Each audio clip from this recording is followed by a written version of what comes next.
Good evening. If you can't beat him to the finish line, then just move the finish line. That seems to best sum up the deal Republican candidates Ted Cruz and John Kasich have struck with each other in an effort to deny Donald Trump the nomination. It has Trump fired up and firing back tonight against what he calls a rigged system. The two underdogs have agreed to cede certain states to the other in order to keep Trump from reaching the number of delegates he needs to clinch it, thus forcing a contested convention. As our Hallie Jackson tells us, it's a high-risk strategy with a questionable outcome. Today, feeding off his opponent's new alliance against him, the normally talkative Trump needed just a single word. Where they collude.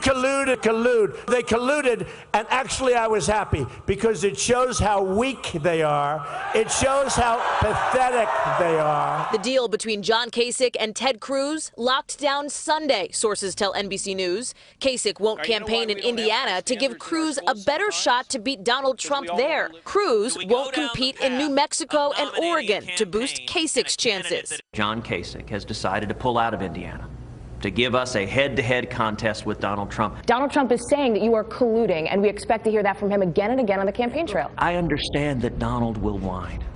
That's what he does. But the collaboration isn't so clear-cut. John Kasich today not telling Indiana voters to pick Cruz. They ought to vote for me.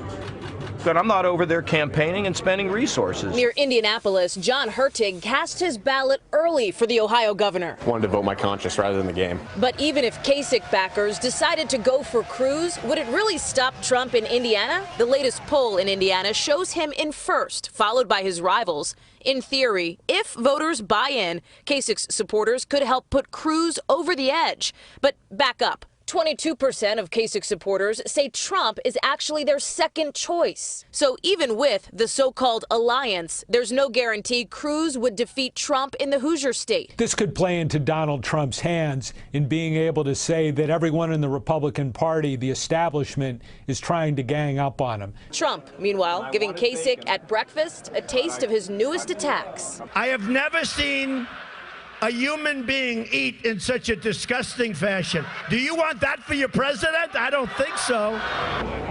Kasich refused to respond to that Trump insult as members of the anti-Trump movement applaud the new alliance, though some wonder if it's too little too late.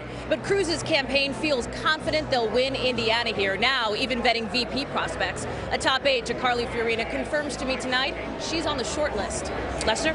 Hey, NBC News fans, thanks for checking out our YouTube channel. Subscribe by clicking on that button down here, and click on any of the videos over here to watch the latest interviews, show highlights, and digital exclusives.